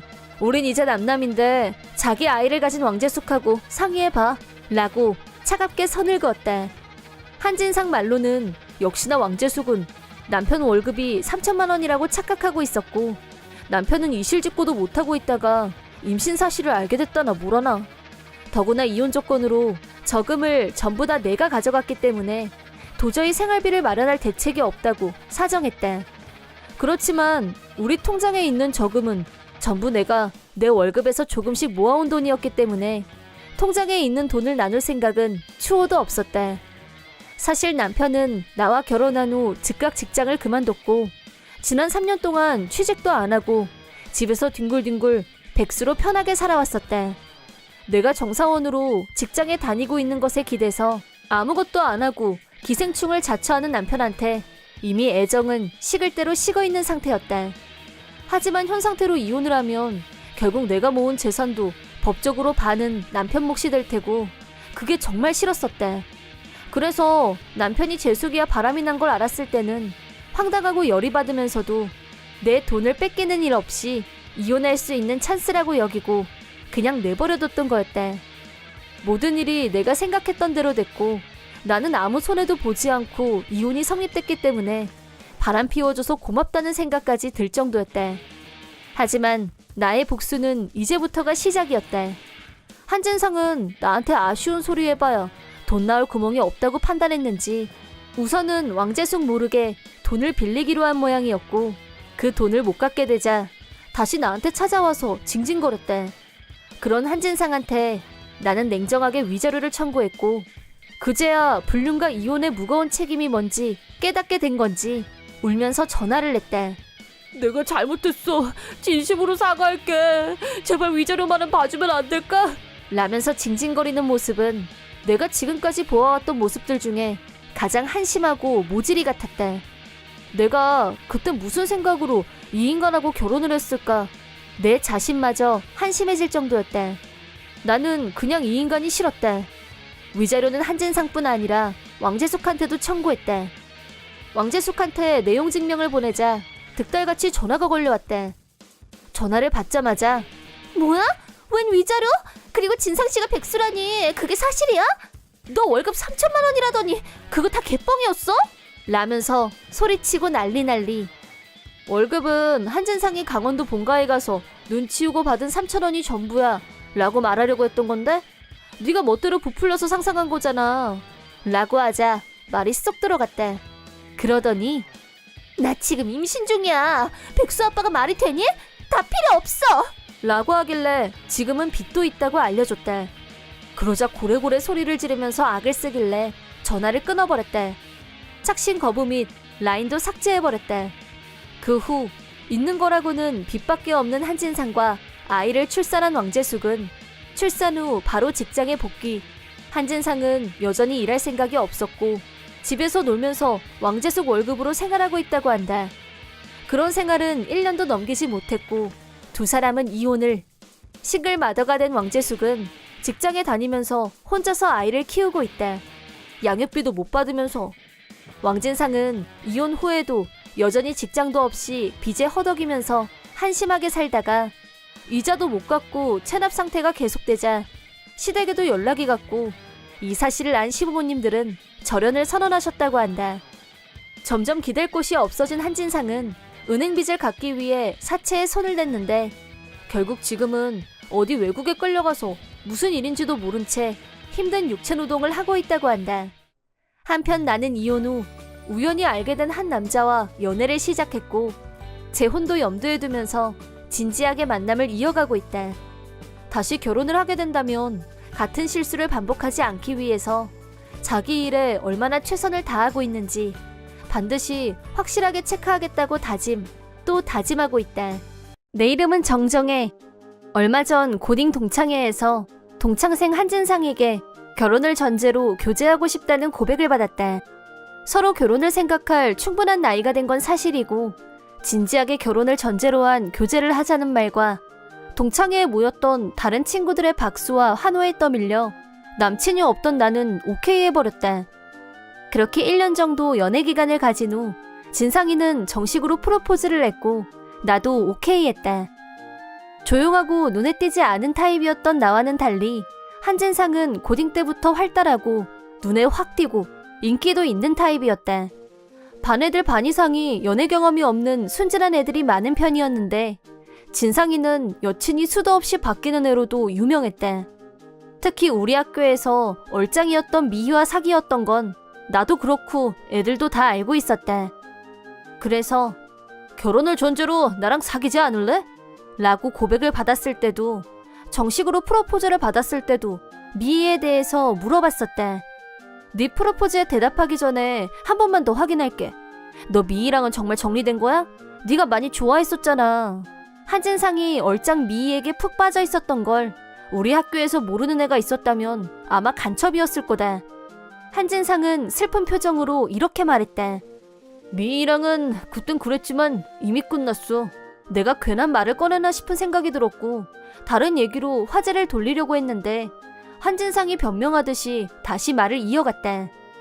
그게 미희가 내가 취직에 실패한 걸 보더니 역시 결혼은 경제적 능력이 있는 남자랑 해야 될 것 같다나 뭐 그러면서 학교 다닐 때야 얼굴 잘생기고 재미는 애면 충분하지만 결혼은 아니라면서 못돼 처먹었지? 남친이 자기 속상했던 얘기를 하길래 나는 그저 장단을 맞춰줬다. 하지만 미희는 멋내기를 좋아하는 아이였고 쇼핑이나 그런데 돈을 많이 쓸 것 같다는 생각이 들었다. 그럼 돈 많은 남자와 결혼하고 싶어하는 건 당연하겠다는 생각도 들었다. 정식으로 프로포즈를 받았을 때 미희에 대한 감정을 깨끗하게 정리했다는 느낌이 들어서 마음이 놓였다. 그게 나의 유일한 걱정이었으니까. 누구 말처럼 한진상은 경제적 능력이 별로인 건 사실이었지만 나한테 없는 장점이 많았다.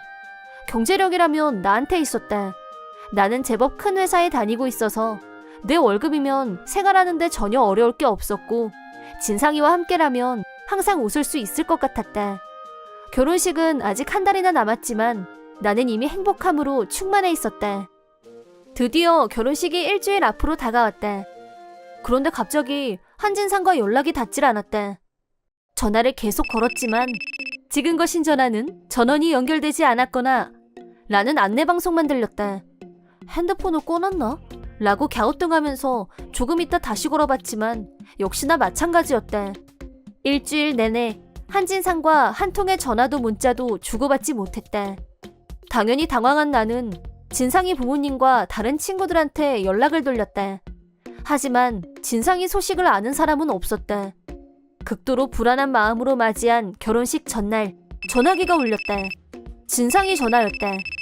너랑 결혼 어쩌고 한 거 다 장난이었어. 어? 그렇게 됐어. 결혼은 없었던 걸로 혼자 들떠서 그딴 폭탄 발언을 했다. 뭐래니? 다행이다. 너 별일 없었던 거지. 라는 말이 목에서 막 튀어나오려고 하던 찰나에 한진상의 폭탄 발언으로 입 밖으로 나오기 전에 사라졌다. 너 그게 무슨 말이야? 넌 몇 살이 돼야 분위기 파악을 할래? 정정해. 너 옛날부터 분위기 못 맞추고 혼자 뚱하니 겉돌았잖아. 칙칙하게. 진상아. 한진상이 나한테 이런 식으로 막대하는 건 처음이었다. 너 나한테 갑자기 왜 이래? 그리고 결혼식을 없었던 걸로 하자니. 농담도 아니고 뭐야. 우리 결혼식 내일이야. 나도 폭발했다.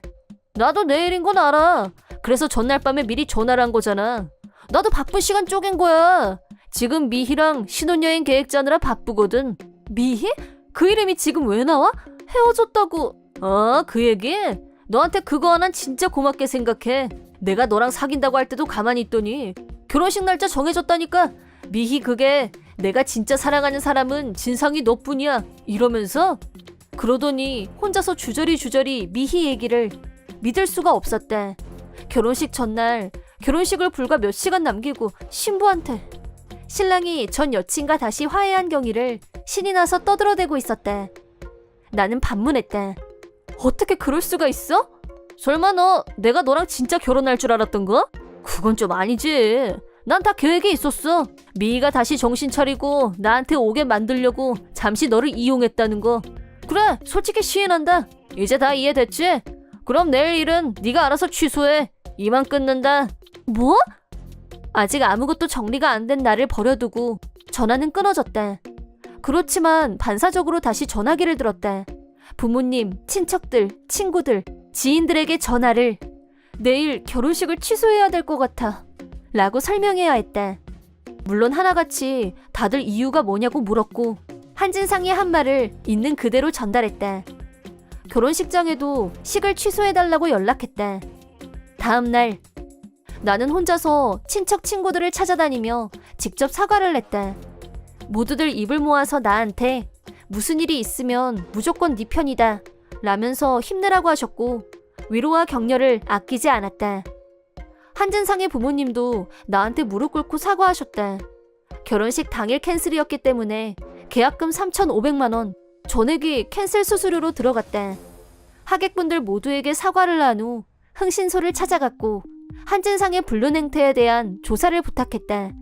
다음은 변호사를 만나서 한진상과 간미희에게 위자료 3천만 원을 청구하기로 했다. 물론 한진상에게는 결혼식 취소 수수료 3,500만 원도 함께 청구했다. 필요한 모든 준비를 마친 후 한진상과 간미희가 살고 있다는 아파트로 향했다. 아파트에 도착하자 현관문 밖까지 두 사람이 큰 소리로 웃고 있는 소리가 들렸다.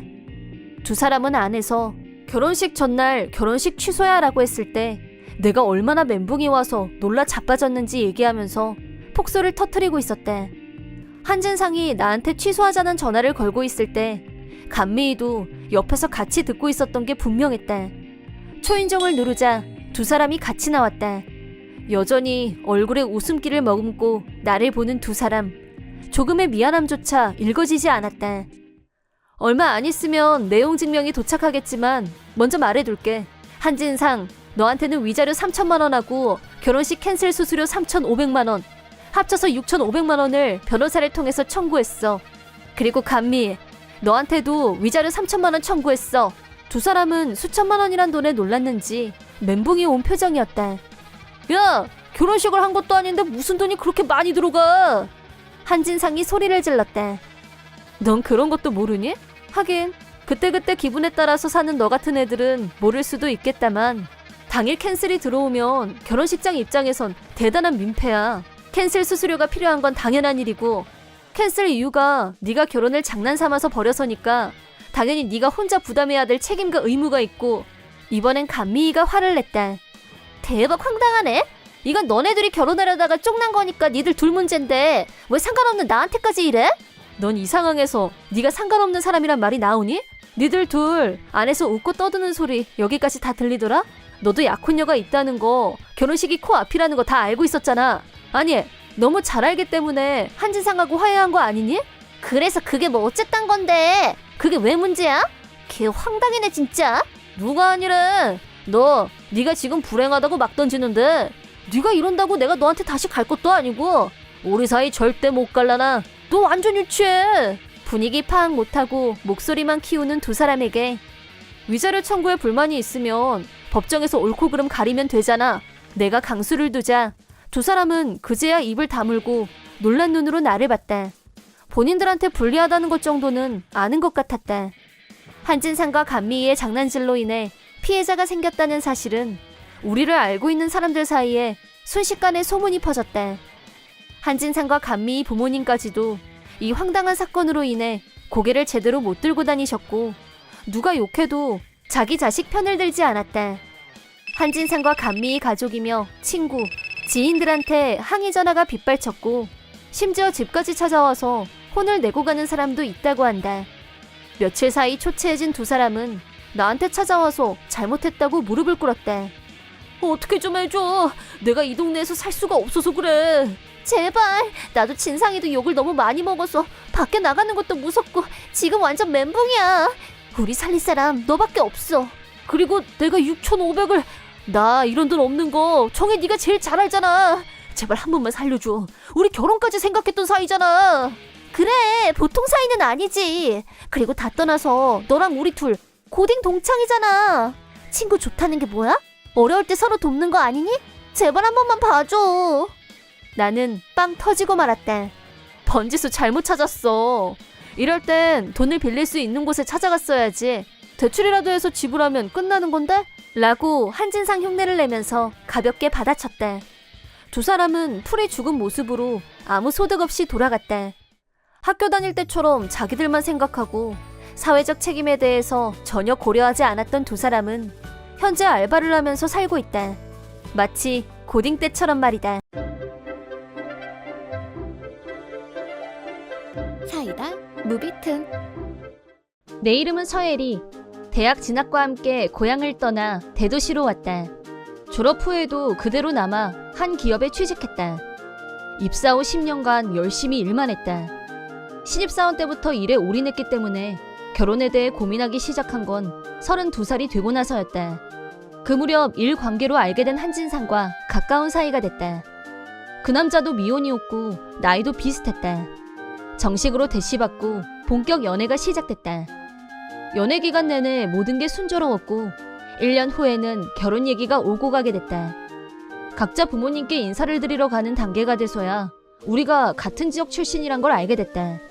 무려 고급 레스토랑에서 밥을 먹고 있었는데 감격한 나머지 벌떡 일어나서 소리를 지르고 말았다. 세상에, 같은 지역 정도가 아니라 한 동네 살고 있었다니 이런 우연이 있을 수 있는 거야? 같은 동네라고 해도 면적이 워낙 넓은 곳이라. 물론 한진상도 놀란 표정이었지만 나하고 비교하면 상당히 침착한 반응이었다.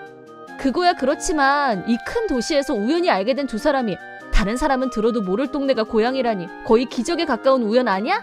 단순히 출신지가 같다는 것 정도는 이미 알고 있었다. 하지만 이렇게까지 가까운 곳에서 나고 자랐을 줄은 몰랐다. 중학교는 어디 나왔어? 나는 있지. 내가 어느 중학교를 나왔는지 말하자 한진상도 자기 출신 학교를 알려줬다. 너무 아깝다. 바로 옆이었네? 그러게, 그래봐야 내가 한 학년 위인데 뭐. 중학교를 거쳐 다음은 고등학교. 역시 고등학교도 가까운 곳이었다. 고향 떠난 지 10년도 더 넘었네. 시간이 지난 만큼 중고등학교를 거치면서 겪었던 상처, 트라우마도 많이 극복됐다. 그래서 결혼할 생각을 할 수 있었던 것 같다. 당시에 나는 악질 스토커에 시달리면서 고통받았었다. 방과 후 혼자서 집에 갈 때면 꼭이라고 해도 좋을 만큼 항상 누가 뒤를 따라왔다. 그걸로 끝이 아니라 끔찍한 내용의 편지가 우편함에 들어있기도 했다. 나는 항상 너만 보고 있어 라던가 우리가 만난 건 운명이야, 아이는 둘만 낳자 등등 구역질 나오는 편지들 때문에 소름 끼쳤던 기억이 여전히 남아있다. 중학교 2학년 때부터 고등학교 3학년 때까지 스토킹은 5년이나 지속됐다. 내 외모가 연예인급도 아니고 진짜 이상한 남자다. 며칠 저러다 말겠지 했었는데 스토커는 아주 끈질긴 놈이었다. 부탁이에요. 그만 좀 해요, 제발. 그렇게 말하고 머리를 숙인 적도 있었다. 하지만 징그럽고 소름 돋는 스토커는 미행도 편지도 절대 멈추지 않았다. 스토커의 인상은 누가 봐도 피하고 싶을 것 같은 음침한 느낌이었다. 나이는 나보다 한두 살 위로 보였지만 살집이 있었고 얼굴엔 개기름이 흘렀다. 스토커가 두꺼운 뿔테 안경을 끼고 있었고 늘 고개를 숙이고 있었기 때문에 얼굴 생김새는 확실히 기억나지 않는다. 그보다는 눈도 마주치기 무서워서 내가 그 남자 얼굴을 똑바로 본 적이 거의 없었다. 고등학교 때 스토커만 피해 다니는 게 너무 싫어서 남친을 만들었었다. 나름 스토커 대책 중 하나였다. 하지만 나한테 남친이 생기자 스토커는 질투를 넘어 광기를 보이기 시작했다. 뒤를 따라오면서 의미를 알 수 없는 말을 계속 중얼거리면서 공포감을 조성했다. 남친이 나서서 겁을 줬지만 효과는 전혀 기대할 수 없었다. 결국 견디다 못한 남친이 결별을 선언했다. 부모님, 선생님께도 상의했지만 내 고민을 진지하게 받아준 사람은 없었다. 스토커의 나이가 나하고 비슷한 학생이었다는 점 때문이었다. 어른들 눈에는 순정파 소년의 치열한 짝사랑 정도로 보였던 모양이다. 그쪽한테 편지를 몇십 통 받았지만 도저히 사귀고 싶은 마음이 생기지 않아요. 제 뒤따라오는 거 제발 그만 좀 해요. 무섭단 말이에요. 용기를 내서 솔직한 심정을 토로한 적도 있었지만 스토커범이 자기 행동을 반성하는 일은 없었다. 스토커 때문에 5년간 고통받으면서 청소년기를 보낸 나는 남성 공포증이 생겼다. 그런 이유로 대학을 다니고 직장을 다니는 긴 시간 동안 연애는 한 번도 하지 않았다. 하지만 30을 넘어서면서 트라우마도 줄어들었다. 한진상을 만난 건 아마 운명인 것 같아. 우리가 같은 동네에서 살았다는 게 너무 신기해. 결혼 전에 겪는 불안한 마음을 나는 그런 식으로 달랬다. 그리고 결혼식을 올렸다. 남편은 아내를 진심으로 존중하는 타입이었다. 신혼이라서 그런 건지 내가 잠깐 뭘 사러 나가는 것도 다 따라 나와서 도와줬고 특히 물건을 절대 내가 들게 하는 법이 없었다. 하지만 질투심이 많은 건지 내가 마트 남자 직원과 말만 주고받아도 표정이 금세 굳어지는 일이 많았다. 나는 그걸 나에 대한 사랑이 넘쳐나는 걸로 좋게 해석하고 넘어가는 편이었다. 어쩌다 시댁에 놀러갔던 날 나는 남편한테 어렸을 때 사진을 보여달라고 했다. 전에도 보여달라고 말한 적이 있었는데 남편은 완강히 거부했다. 과거 사진을 절대 보여주려고 하지 않는 남편에 대해 약간의 의구심이 생긴 건 어쩔 수 없는 일이었다. 내가 전에도 말했잖아. 나 중고등학교 다닐 때 좀 놀았었다고. 머리도 튀는 색깔로 염색하고 난리였어. 다 과거 일인데 뭐. 나는 당신이 불량 청소년이었어도 괜찮아. 아니, 내가 워낙 반항기가 유난스러워서 누가 찍어준 사진 자체가 없어. 설마 평생 사춘기였어? 나한테 자기 핸드폰에 있는 사진 보여준 적도 없잖아. 근데 진짜 한 장도 없어? 우리가 그런 대화를 주고받는 사이 시어머니가 웃으면서 우리한테 오셨다. 설마 그럴 리가 있겠니? 중고등학교 다닐 때 사진도 여기 이렇게 많이 있는데? 시어머니가 남편 앨범을 펼쳐 보였다. 노랑머리 불량 소녀는 어디에도 없었다. 시부모님과 같이 찍은 사진 속의 남편은 오히려 개성이라고는 없는 밋밋한 아이였다. 답답해 보이는 두꺼운 뿔테 안경을 낀 약간 비만형의 소년. 헉, 뭐지?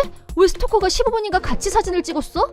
시어머니가 보여준 남편의 앨범을 보다가 정신을 잃을 뻔했다. 머릿속이 하얘졌다. 시어머니는 사진을 보여주며 남편의 어린 시절 이야기를 신이 나서 떠들었지만 내 귀엔 하나도 들리지 않았다. 남편의 실체는 상상 불가. 사실은 나를 괴롭혔던 스토커였다. 그런 사람이 나한테 접근해서 버젓이 내 남편이 되어 있다니 제정신이 아닌 게 분명했다. 나는 공포로 온몸이 떨렸다. 남편과 우리 집으로 돌아왔다. 나는 최악의 공포심을 누르고 남편에게 물었다. 솔직하게 말해줘.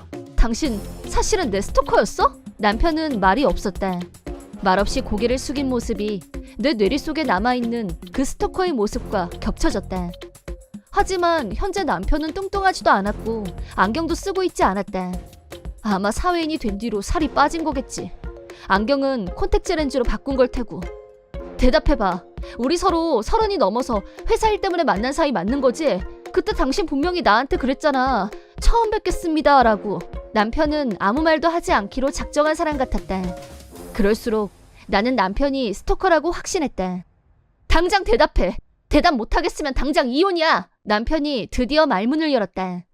솔직히 나는 예리 네가 뭐 때문에 이렇게 흥분하는지 이해를 못하겠어. 지금까지 내 얘기 뭘로 들었어?